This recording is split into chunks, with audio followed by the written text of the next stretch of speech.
Woggora yoo ta'e akka dogoggoraatti hin fudhaa malee irra darbee seerri isaa dhugoote akka seerri isaa cabuun godha. Haleefi obboleessa koo abbaa koo haadha koo duratti ani ispoortii wala badee dukkanii fadarra darbuun barbaadu.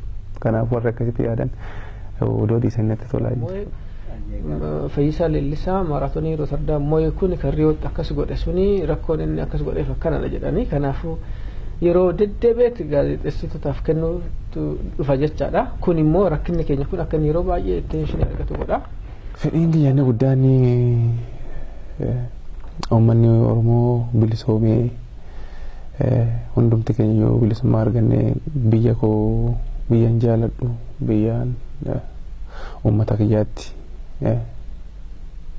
fedhiin achitti deebi'uudha inni guddaan fedhiin kiyya. Namni guyyuma rakkoon achi namni yookaan miidhaan ga'e hin taane itti ma'aansuudhaan hariiroo akka nam tokkettis namoota waliin mootummoota waliin qaamota mootummoota waliin qaamota biizinasii waliin irra godhatanii akka sagaleen dhaga'amee jijjiiramu godhuudha. Waan kun akkuma humna dabalaa deema uummannis humna dabalaa deema. Kanaafuu gara fuulduraatti kanas ta'u bilisummaan uummata Oromoo noolu waan ta'eef uummannis jabaatee akkuma karaan dura sanatti qabsoo isaa itti fufuu qaba.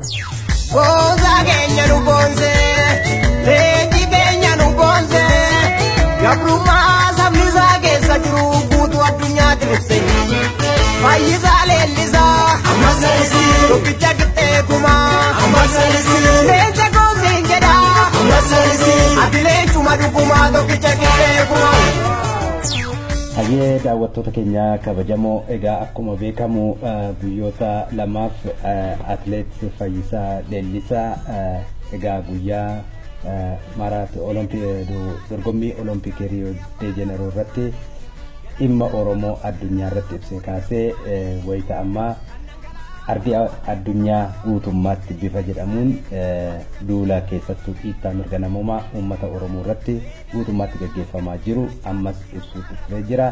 Haaluma kanaan egaa ibsa gaazexeessitoota waltajjii irratti itti kenne irratti waltajjii sana irratti argamna.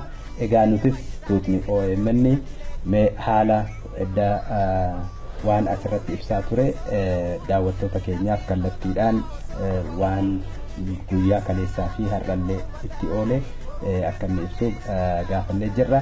Egaa innis tole jedhee nu dhiyaateera yeroo gabaabduu qabnu kana keessatti waan tokko gaafachuuf deemna jechuudha. Kanaaf hordofii turtiin keessan duukaa ta'u. Hayyee gooticha maraatoonii addunyaa atleet Fayyisaa Leellisaa walumaa galatti aangawoota paarlaamaa Awurooppaa wal argiteetta haalli dhufaatii yookaan imalli kee gara Awurooppaa kana akka waliigalaatti akkamitti argitame maal jettaan uummata keenya? Maaliin wanti nani uummata jechuu barbaadu waan iddoo kanatti wanti nani argani waanuma kanaan dura miidiyaalee garaa garaatiif ibsaa turan isaaniif ibsee waanuma biyya keessatti sanaan dura argaa ture waanuma dhaga'ee waanuma beeku sanan ibsee fi kana jecha. Mee keessattuu egaa gara simannaa uummata keenyaatti ni deebina boodarra aangawoota warra paarlaamaa Awurooppaa wajjin wal argitee yaada kee jijjiirteetta. Maal siin jedhanii maal ibsitee fi hagam hubatanii jiranii rakkoo Oromoo biyya keessatti deemaa jiru kana akka hagam hubataniiru maal irraa argite maal hubatte? Ani isaaniif haaluma rakkina biyya keessan keessa jiru isaanis qabatamaan sirriitti gurraa qabu. Isuman itti ibse malee isaan immoo deebii kana siif goonee kana taanee kan jedhe deebinaaf hin deemne. Waanuma nani itti dhagaanii qabatanii kana wanti nani irraa argee dabalata waan biraan argine jecha. Egaa keessattuu amma wayitaatti gara kana dhufuu fi paarlaamaa Awurooppaa aangawoota wajjin wal arguuf deemta jedhamee erga ibsamee booda dhiibbaan gama dippiloomaasiitiin embaasii Itoophiyaa biyya kana keessatti argamu deemsifamaa tures dhagahamaa ture. Gama sanaan wanti isaan siif ibsan haalli isaa wajjin walitti haasa'an wanta keessattuu fooyya'insa dhiittaa mirga namummaa ati uummata Oromoo irrattis ta'e akkuma waliigalaatti biyyattii keessatti gaggeeffamu mormitee baate kana isa kanarratti maal hojjenna jedhanii wanti isaan yaada yookaan akka karooraatti dubbatan jira. Isaan yani akkuma isaan biras dhaqee kana itti akkuma nama jedhe sana jedhee dubbachaa turan isaaniif ibse. Isaanis immoo gaaffii kiyya akkuma gaaffiitti naa qabatanii itti kana isaan biraa deebi'ee jechaadha. Malee isaan kana si goonaa jedhu tokko hin qabanne akkuma yaadatti narraa fudhatanii akkasitti na itti deebi'ee jechaadha. Haalli simannaa hawaasaa keessattuu hedduu ho'aa ture. Mee isarraa akkamitti argite hawaasa Oromoo Awurooppaa? Hawaasni keenya durumaa hawaasa nama jaalatu, hawaasa kabaja namaaf qabu. Kanaafuu akkasumatti inni biyyaa sun odoon badiin qabatanii iddoo kana ga'anii nama isaanii jaalala guddaarraa qabanii sirriitti anaanis akkuma sana simannaa guddaa naaf godhanii na biratti argamanii jaalala guddaadhaan wajjin dabarsu.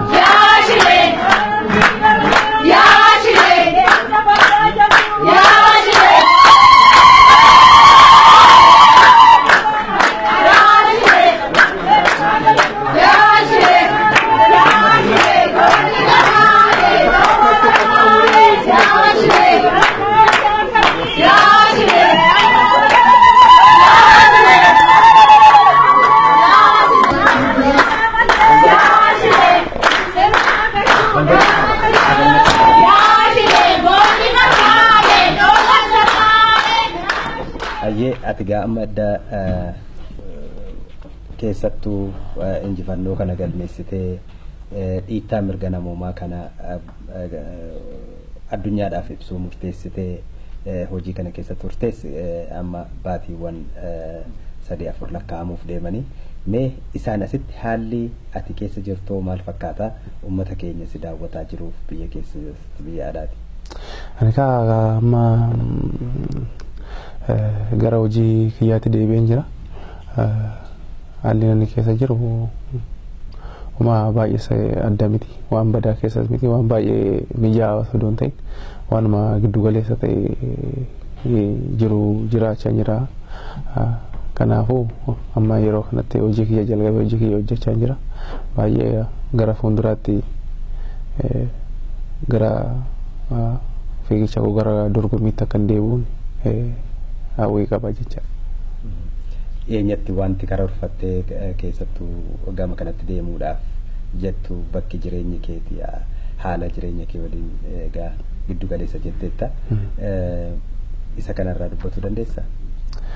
Giddu galeessa hoggaan jedhu ani kophaa duraan maatii irraa gargar hin baane yookaan immoo hoggaan dura biyyaa gara Finfinnee dhufus hiriyoottuma koo ijoollee afaan Oromoo beekan wajjiniin dabarsaa ture akkuma maatiitti jechaadha. Ta'ee amma eegan iddoo kan dhufe haala biyya Oromoo namoonni Oromoo ta'illee iddoo sana hin jiraatanii haaluma sanaan giddu galeessa hoggaansi hin jiru baay'ees gammachuus odoo sirriitti hin qabaatin gaddas immoo odoo hin ta'in jechaadha namni keessa jiraachaa jiru jechuu kooti. Fedhiin atileet Fayyisaa maali? Fedhiin kiyya inni guddaan uummanni Oromoo bilisoomee hundumti keenya yoo bilisummaa arganne biyya koo biyyaan jaaladhu biyyaan uummata kiyyaatti fedhiin achitti deebi'uudha inni guddaan fedhiin kiyya. Inni lammaffaan immoo akkuma duraas atileetii ture sanatti gara sanatti deebi'ee qabxii koo duraa sana eegsisee akkanatti fufuun barbaada jechaadha. Keessattuu egaa amma eddati baate haalli amma ni hordoftas ni dhageessas jedhee tan abdadha. Ajjechaan wayita ati baate sana uummata keenya irratti raawwatame tokkuma tokkoof akkas ibsaa turte. Amma immoo sana daran deemaa jira haalli dargaggoonni itti dhumaa jiran maatiin ijoollee sadiitti dhabantu jiranii. Mee isa kana mee biyya akkamii yaadatta akkamiin ilaalaa jirta? Naaf wanti kun aguma cimaa deemu aguma dabalaa deemu wanti hunduu wajjiniin dabala. kun immoo qabsoodha waan ta'eef an kana caalus dhufuu danda'a.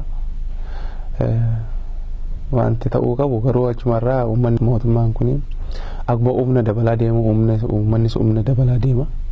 Kanaafuu gara fuulduraatti kanas ta'u bilisummaan uummata Oromoo noolu waan ta'eef uummannis jabaatee akkuma karaan dura isaatti qabsoo isaa itti fufuu qaba.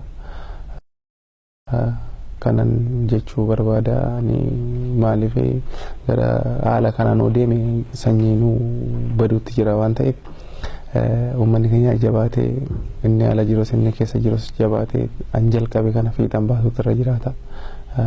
Kanan jedha ani.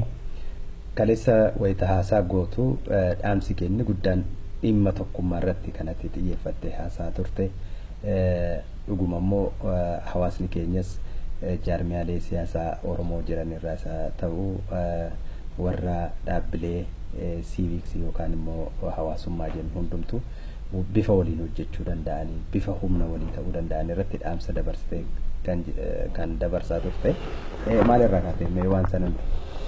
Egaa maaliif amma yeroo kana keessatti uummata keenya baay'ee barbaachisa tokkummaan kun immoo egaa odeeffamuu jalqabee ture namni sittiin sirbee dadhabee tokkummaan kun immoo eenyuufi uummata Oromooti waan ta'eef uummata Oromootiif kan qabsaa'u waan ta'e uummata Oromootiif qabsaa'uu na barbaachisa.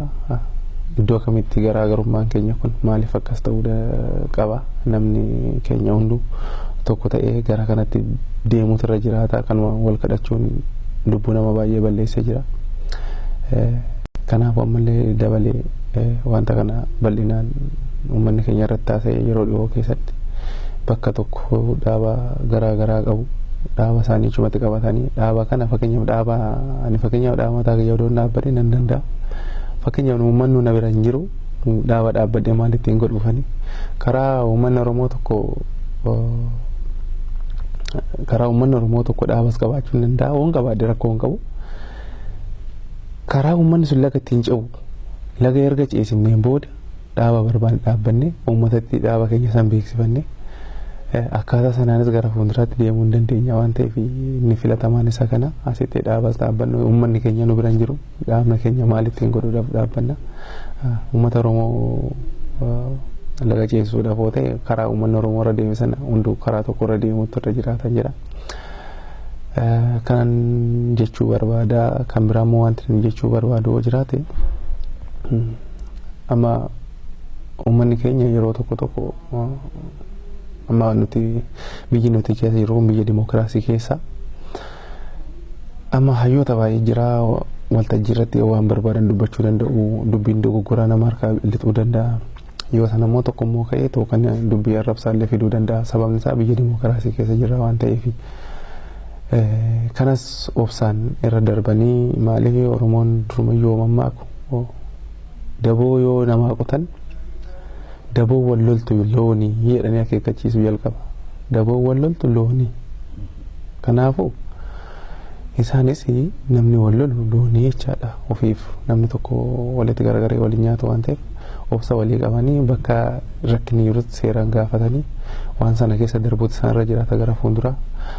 Kanaan isaanii jechuu barbaada. Akkuma waliigalaatti mee imala kee Awurooppaa kana milkiin itti argameera jettee bifa kamiin ibsuu dandeessa? Maaliif ani achitti bakka nani jiraadhu irraa imbaasiin Ameerikaa kan jiru gara filaayitiidhaan sa'a 5 nama adeemsa. Achitti xiqqoo rakkadheen ture. Xiqqoo ishee rakkadhuus booda irraa milkaa'eera. Haa ta'u malee asis dhufnaan wanti nu mudatan jiru waan gaariidha. Milkii gaariidha baay'ee gaariidhaan jedha. Mee gaaffii tokkoon gara biyyaattis deebisuu fi wanti kaa ture torbee lama dura haadha manaa obboleessa kee taate kan haadha manaa Addunyaa Leellisaa gaazexeessituu Tsahaay reediyoo Faanaa waggaa dheeraaf hojjetaa turte. Egaa akka keessaa odeeffannoo argannetti miidhaan sababa keetiin irra gahee hojiirra akka ari'amtu editaras waan turteef itti gaafatamummaa sana qofaatu hin taane hojiirraa yoo ari'amtu murtaa'ee jira. Mee isarraa inni sun waan akkasii kun mootummaan sun fudhatuun hagam akkamitti ibsitamee waan kana? Maalani sila wana hojii maatiin kiyyatu hojii mootummaa keessa hin jiran siruma jechuun nan danda'a. Achi keessa moo ishuma duwwaadha warri achi keessatti argamu isaan kaan hojii dhuunfaa hojjetu hojii karaa mataa isaanii isaan adeemsu waan hojjetanii hojii mootummaa keessa hin jiranii ishii duwwaadha kan achi keessatti argamu gaazexeessituu reediyoo faanati. Ishii kunoo keessa ari'anii ergananii haala kana mallattoo sana agarsiisee booda tuttuqaa turanii amma immoo guutumaan guutuu keessa baasa waan ta'eef kan akka haalli irra jiru maal gochuu dandeenya. Mootummaan kun tarkaanfii akkasii yoo fudhatu malee karaa tokkoon hanga ammaatti fayyisaan gootaa badhaasa birrii Itoophiyaa miliyoona walakkaa badhaafneerraa maatii nu dhufee fudhatu ka jedhu dabarsaa ture. Karaa biraan immoo waan kana tu deema akkamitti ibsitaa kana lama wal bira qabde?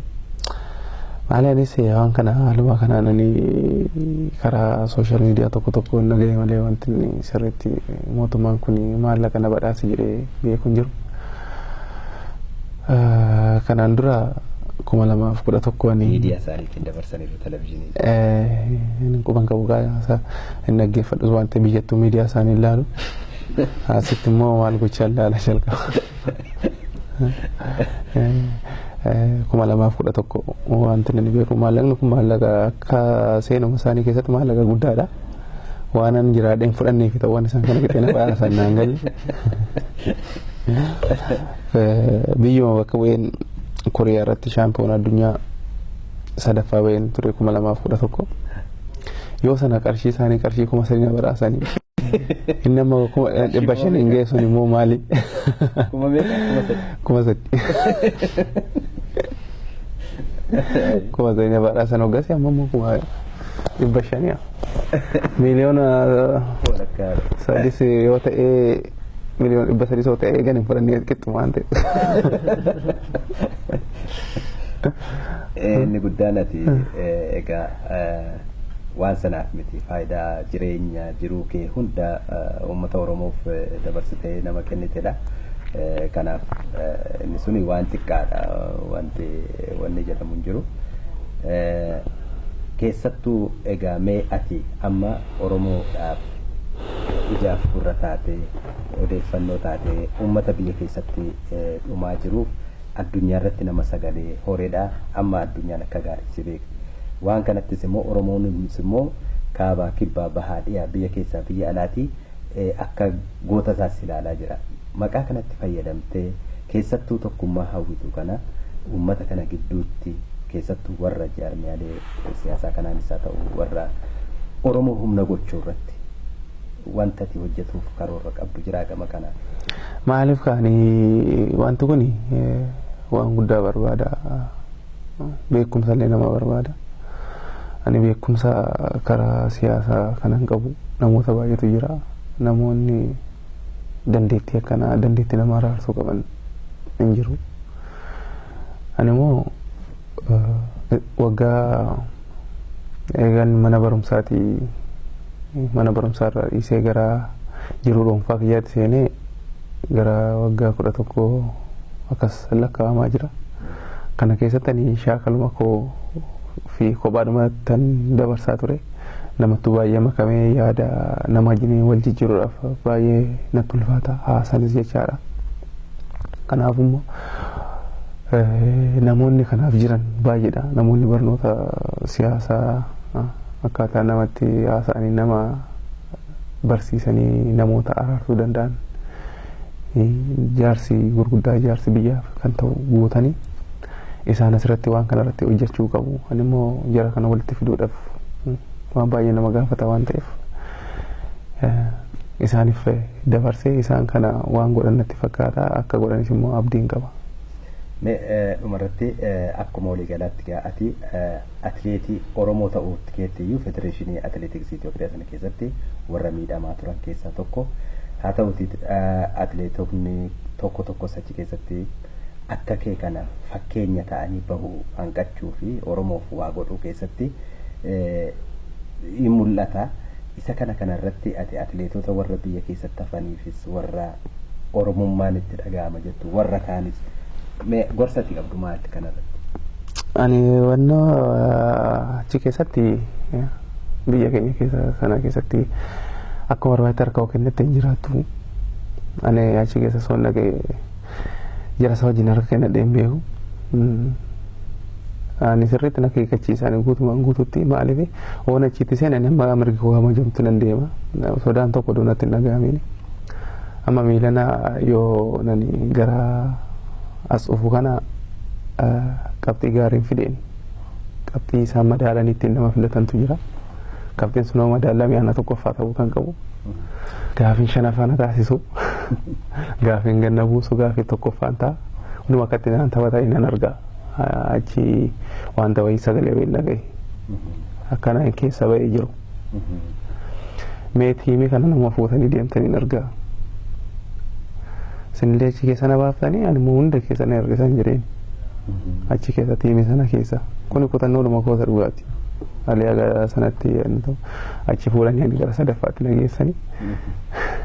Ala sanaan gara sanatti deemuu danda'ee jira jechaadha. Garuu haa ta'uuti akka biyya sanaatti bakki gaarii bakki dimokiraatawaadha jechuu dandeessu iddoo sana iddoo atileetiks federeeshinii kana keessa bakka itti dubbatu hin jiru kaa bakki biraa. Isaan sana fakkeenyaaf ani amma fakkeenya seenee waan barbaadan jedhaani achi keessa waan xiqqoo kana si miidhuu hin danda'u. Yoo gara mootummaatti illee baaftu ta'e mootummaan isaan tuqiin malee shakkanaa akkanaa kana si gargaara yoo gaditti illee itti baate gaariidha idduma sana wayya jechuun barbaade. Kanaaf ammallee warra achi keessatti hundallee yoo ta'u baate namoonni atileetonni muraasni edda dhiibbaa akkasii hin qabaanne mootummaa tumsanii cinaa dhaabbatu ajjeefamuu hidhamuu Oromoo kana ol kaasanii dubbatu hanqatuutu mul'ata. Inni kun fedhii irraa ka'amoo dhiibbaa sana asirratti amma karaa nama jarri kun baay'ee rakkisaadha. In sodaatus ijoolleen maaliif dubbattee dhiisitee sirriitti ilaalcha gaarii yoo xilma ishee olaaluu barbaadde wanta dhufu hundumatu beeka. Sodaarraa kan ka'e malee wallaalaa namni wallaal hin jiru. Sodaatu murteessuu dadhabu keessa isaanii hin jira. Kanuma kanaan wal qabateeti baay'ee akka isaan anis haa godhanis odoo hin ta'in wanti kun baay'ee ulfaatti. Kanaafuu akka isaan godhanis baay'ee mallee jajjabeessu. Atileet Fayyisaa nu kan godhe bakka siyaasaa miti. Ispoortiin siyaasaan ala warra jedhan kanaaf akka deebii kennituuf. Siyaasni jechuun maal jechuudha? Siyaasni mee jechaani siyaasni yookaan nama ajjeesuu miti yookaan waan tokko gochuu miti akkan ofii kiyyaa beekutti ani barumsa isaallee wanta inni beeku hin jiru akkuma ofii kiyyaa hubadhe tokkotti. Siyaasa jechuun karaa guddina biyya tokkottiin jijjiirama biyya tokkoo fiduudhaaf namoonni ittiin adeemsa sanatti fakkaata. Kanaafuu siyaasni fi ispoortii siyaasnis maanni yookaan nageenyuma qabaaf innis of keessatti karaa tokkoon olaallu. Ispoortiinis walitti dhufeenya nagaadha maal maali kunis akkasumatti walitti dhufeenya guddaa qaba sirumayyuu malee ispoortiin sun nageenyoo jiraate ispoortiin sin jira. Hubannoodhuma isaanii namni jedheef jedhu malee ani addaan fageenya baay'ee qaba natti hin fakkaatu. Wala baasa jedhan kana ani akkasitti fudhadhu. Ispoortiinis namoota walitti fiduudhani siyaasni sunis immoo waanuma akkasaa kana waan of keessatti qabatu qaba. Kanaafuu wanni tokko jedhee ispoortiin siyaasa irraa walabaa kan jedhu ammoo uummanni koduutti eegee ispoortii walaba taasisaa. Kanaafuu isaan kun dogoggora yoo ta'e akka dogoggoraatti hin fudhaa malee irra darbee seerri isaa goote akka seerri isaa cabuun godha. Halefi obboleessa koo abbaa koo haadha koo duratti ani ispoortii walabaa dheeduu kan ifa irra darbuun barbaadu. Kanaaf warra akkasitti yaadan odoo dhiisanitti tolaa jechuudha. Baay'ee gaariidha dhumarratti egaa carraa uummata biyya keessaa nu daawwataa jiruuf dhaamsa dabarsituuf carraan sii kenna. Isa dura garuu ati gara Awurooppaatti imaluu keessatti egaa gara sun waa hedduu waan kana milkeessuuf hojjechuu keessatti waan hedduudha kan dabarse. Mee gara sun akka waliigalaatti atis dhimma keessattuu imala atileet Fayyisaa Leellisaa ilaalchisee walumaan qooda irraa fudhataas turte akka waliigalaattis immoo wanti kun akka milkaa'u tattaaffii olaanaa godhaa turte. Mee akka waliigalaatti imalli atileet Fayyisaa Leellisaa akkamitti ibsama gama keetti? Akkuma isin hundumtuu argitan imalli isaa milkiidha jedhee yaada. Haga achi ka'ees gahutti nurree karuma adda addaa keessa daddabarree viizaan isaa turre dhumarratti rakkina qaqqabaataa ture. Sanarrattirree haga ministeerri itti aanaa ministeera Beeljeemii xalayaa barreessee guyyaa tokko keessatti akka argatu godhuudhaan akka malee gargaaranii as geenyan irree suniyyuu waan akkanaa kana yeroo gabaabaatti waan godhuu dandeessu wayii tokko rakkoo achi jiru sana yoo xiqqaate akka isaan attention itti kennanidha waan kun argisiisu.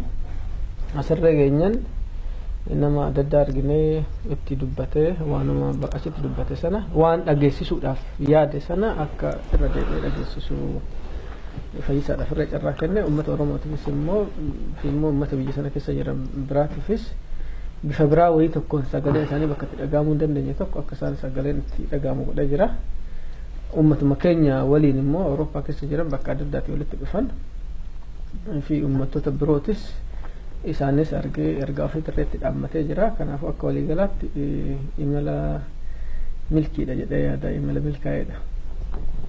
Mee gara sun akkuma beekamu gama qabsoo gama dippiloomaasii kanaan mootummaan Itoophiyaas waan godhu waan mirga Oromoo akka warri alaa kunis hawaasni addunyaan hubanne gochuu keessatti tattaaffii inni godhu jira. Embaasonni isaanii kanuma hojjetanii gama kanaan wanti isin mudate jira? Waan mudate jira. Namoota adda addaa namni gariin maqaan isaanii akka dhadhaamu barbaanne fi aangoo olaanaa qaqqaban warri dubbisne waan gariin nutti haasa'anii jechuun sochii fuuldura godhamu irratti rakkina waan qabaatuuf fi hariiroo keenya jechuun waliin rakkoo waan qabaatuuf baay'ee dubbatuun barbaanne garuu akka baay'eetti itti deddeebi'anii dhiibbaa irratti godhaa turan nutti himanii. Kuni kanuma waanuma eegamu wayii tokko waan addaa wayii tokko birurree akkasuma godhanii. Kanaafuu nuti sochii akkana kan akka itti fufnu keessayyuu namni tokko kan isatti dhaame nama cheekii tokkotu jira, nama beekamaa artistii kan ta'e bara dheeraadhaaf qabsoo uummataa kan hoogganaa ture. Waggaa darbee kana du'e Akileef jedhamu akka isaa ta'uu qabdaa turre. Dhaaba siyaasaa kamiyyuu gurmuu siyaasaa kamiyyuu keessa dursenne mirga uummata keetii yeroo dheeraa dhageessisuudhaan akka isaa sanatti waanuma amma jalqabda kanatti fufte akka sagaleen uummataa dhagahamu gootee dhaamsi kiyya kanadha jedhee itti dhaame personaalii. Kanaafuu Fayyisaan irree silaa duraanuu waan kana jalqabe akkuma inni jedhe dhaaba siyaasaatii fi qaama tokko waliin eduu hin taane rakkoo uummataa sana dhageessisuu kan itti fufee kana fuulduras immoo amma leenjii adda addaarra jira. Fuulduras maaraatoonota hedduutu irratti hirmaata. Haga inni qabxii argamsiis haga inni moo'e Fayyisaan Riyoo irratti waan inni godhe kun irra deddeebi'ee dhufa. Waan uummata Oromoo waan rakkoon Itoophiyaa keessa jiru kun irra deddeebi'ee dhufa niwusiidhaani. Iddoo amma dhufee inni Rootardaamitti maaraatoonii Rootardaam moo'e Fayyisaa Leellisaa maaraatoonii Rootardaam moo'e kun kan Riyootti akkas godhe suni rakkoon inni akkas godheef akkanadha jedhanii. Kanaafuu yeroo deddeebi'eetti gaazexeessitootaaf kennuutu dhufa jechaadha. Kun immoo rakkinni keenya kun akka yeroo baay'ee attentionii argatu godha. Kanaaf amma hojii guddaa isaa kan ta'uu qabu leenjuma isaa kan itti fufee bakka hundatti injifannoo akka argatu godhuudhaan edu inni iyyuu kottatti na dubbisaan jenne waan inni biyya alaa kanatti hafee fi rakkoo isa akkas akka inni godhu murteessise suni irra deddeebi'anii ofumaaf fiduuf deemanii. Kanaafuu anillee kanumatti dhaama jarree bifuma kanaan itti dhaaman jechaadha. Aangawoota inni wal argee waliin yaada kana jijjiiree ibsuun danda'ama? Namooti gariin hariiroo fuuldura waliin hojjennu irratti dhiibbaan adda addaa waan jijjiiruuf akkas ta'uu baate irra wayyaadha jedhanii. Kanaafuu akkasumatti dhiyeessuu irra gaariidha. Keessattuu aangawoota kaleessa isaatii booda seentanii dubbiftan irraa waan bahee ibsame gama miidiyaa hawaasummaatiinis waan hin jirreef isa ifa godhuu barbaadeetan. Akkasumatti dhaammatan. Hariiroo nuti biyyoota waliinis quunnamtii adda addaa qabna. Mirgi uummataa akka kabajamu waan dandeenyuun goona. Isin waliin irra hariiroo keenyatti fufna. Garuu waan gariin immoo akkanumatti itti fufnaa jedhan. Kanaafuu akkasumatti dhiisuu wayya. Egaa akkuma waliigalaatti milkii argame jettee ibsiteetta. Fuuldurattuu maali yaaddaati akka amma keessattuu waan inni gara fuulduraatti godhuutti yaadu irratti hawaasni waan kana mijeessuu kana keessatti hojiiwwan fuulduraaf karoora ta'uu irratti hojjetamuu qabu wanti kun faayidaa qaba jettu maali? Waan baay'ee waan nuti goggoonu yeruma rakkoon biyya keessatti uumame kaanee yookaan hiriira baanaa yookaan nama wayii tokko dubbisna eegas immoo haga rakkoon biraa biyyatti uumamutti deebi'uu turra. Waan sochiin akka dippiloomaasii hariiroon mootummoota yookaan qaamota mootummoota gamtoomanii haa ta'u kan akka gamtaa Awurooppaa kan haa ta'u kan biyyoota tokko tokkos haa ta'u waan suuta ijaaraa deemtu wayii tokkodha. Walitti dhufeenya guddistee atirree infoormeeshinii jaraa kennitaa jarree infoormeeshinii sii kennanii akkuma namaatti waliin hariiroo godhuu qabda. Waan kun bakkuma takkatti dhaabbateetuma yeruma tokko fayyisaa waan dhufee dubbisee yookaan uummati waan hiriireef boruma waan jijjiiramu baay'ee hin jiru. Garuu xiyyeeffannaa sitti kennanii taa'anii si dhaggeeffatanii waan humna isaanii keessa jirus sitti himuun rakkuma keetu si hubatuun beellamaa si kennuu waan tokkodha. Kanaaf fuuldura waan kun namni tiimiin waan kanarratti yeruma hunda hojjetu jiraatu irra jiraata. Namooti immoo amma fakkeenyaaf keessayyuu biyyoota naannoo Awurooppaa kanatti bakka hedduutti namni nama gargaaruudhaaf qophiidha. Amma fakkeenyaaf gaafa torban sanbata darbe kana Hoolaanditti aniyyuu haala biyya sana jiru nama miseensa paarlaamaa Hoolaandii ta'e tokko waliin bakka tokkotti haasaa ture. Inni amma nu gargaaruudhaaf qophiidha jechuun waanuma akkanaa kana fakkeenya paarlaamaa Hoolaandii keessatti Hoolaandiin biyya kaampaanii Hoolaandii kara 130 biyya sana keessa jira. Hojjetaa kara 100 biyya sana qabanii kaampaanota akka Heinekanii kun kan Ababa Afrii jedhamu kun kaampaanota addunyaarra jiran 500 keessaa tokkodha. Warri mootummoota hedduudha oliidha jechaadha jarri kuni. Jara kanarratti dhiibbaa godhu haa ta'u bifa qindaa'e wayii tokko namoota amma nu gargaaran bakka bakkatti gaazexeessitoota miseensota paarlaamaa biyya jijjiiran kana waliin hariiroo itti fufuu barbaachisaadha. Sanaaf immoo tiimiin waan kanarratti hojjetu yookaan immoo gurmuu waan kanarratti hojjetu jiraatu qaba. Waan kun humnarree hin gaafata risoorsii namatti deemtee bilbiltaa hin deemtaa humnarree hin gaafata waan sanarratti uummata irraa gargaarsa irree hin barbaachisa. Itti fufiinsaan hojjetamuu qaba. Waan kun tokkoffaa rakkoon haalli biyyaa sun sochiin biyyaa sanadha akkati namni si dhaga'u kan godhu sochii biyya sana gargaaruudha wanni guddaan dippiloomaasii ta'u. Kan itti aanu immoo asitti namni guyyuma rakkoon achi namni yookaan miidhaan ga'e hin taane ittuma aansuudhaan hariiroo akka nam tokkettis namoota waliin mootummoota waliin qaamota mootummoota waliin qaamota biizinasii waliin irree godhatanii akka sagaleen dhaga'amee jijjiiramu godhuudha. Waan kanarratti waan danda'uu fi kontaaktoota qabu hundumaatti fayyadama. Garuu waan ani qofti godhuu qabu miti. Waan gurmuudhaan ta'uu qabudha. Waan immoo uummatirree humnaanis dandeettiidhaanis maallaqaan irra itti hirmaatuu qabu yaadaan irra itti hirmaatuu qabu bakka jirutti immoo hariiroo ofii qabaatuu danda'u irra itti fayyadamuu qabu tokkodha jedhee yaada kanuma jedha. Hedduu galatoomii jaraso. Egaa gara atileet Fayyisaa Leellisaatti hin deebi'a. Dhaamsa akka waliigalaatti ati uummata keetiifis maatiidhaafis haa ta'u waahillan keetiifis haa ta'u akka waliigalaatti dhaamsi waliigalaa dabarsitu maali? Dhaamsa dabarsuu barbaadu nama baay'eetu dhumee nama baay'eetu maatiin jala ijoolleen isaanii jalaa dhumanii warra du'eef rabbi jannata isaanii waraafachiisu warra immoo maatiin isaanii jalaa wareegamaniif immoo jajjabinaa fi gara fuuldura ija isaaniitiin bu'an kanaan bilisummaa argan isaaniif haa ta'u kanneen warra afaniitiin immoo jajjabaatanii haaluma kanaan duraatiin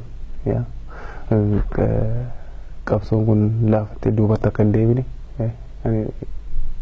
dhaamsa tokkoon isaanii dabarsa akka isaan duubatti hin deebine maaliif dhiigni obbolaa isaanii godhatee lola'ee hafuurra jiraatu jajjabaatanii karaa dhoksaa ta'een akka qabsoo kanatti fufaniin dhaamsa isaaniif dabarsa jechaadha. Carraa kanaan maatii keetiifis dhaamsi dabarsitoo jiraate? Maatii kiyyaanis wanti dhaamsa isaanii dabarsu baay'ee illee hin jiru maaliif yeroo hundan arga waan ta'eef akkuma nama biraa namni ilma isaanii du'aanuun dhaba anaan immoo jiraamata dhaba waan ta'eef rakkoo qabu hundaan nan arga kanaaf isaanis akkasuma akkuma isaan sana isaaniifis jajjabina waan jedha amma deebi'ee isaan argutti ammoo kan immoo mana arganitti. Akka waliigalatti silas kaafteetta hawwiin fayyisaa maali kan dhugoomee arguu barbaadu? Hawwiin kiyyaanni guddaan uummanni keenya bilisoomee mirga isaa argatee akkuma saba kamiittuu kabajamee biyya isaa keessa jiraachuu inni guddaani. Kana kaa hawwiin kiyyaanni guddaan inni guddaan kana caalu hin jiru hawwii kiyya keessa jechaadha.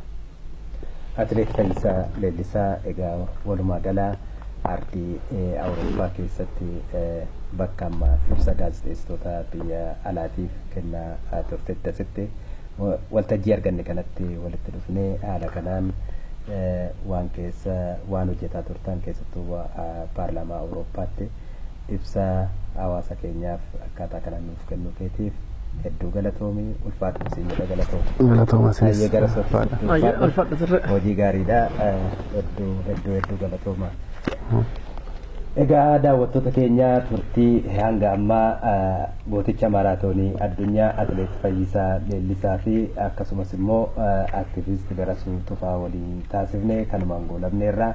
Egaa yeroo biraa qophii biraa qabannee hanga walitti deebinutti asuma biyya Beeljiyeem magaalaa Biraasils waltajjii Pirees kilabiirraa isin dabarsaa turre kanumaan goolabneerra nagaan nuuf tura.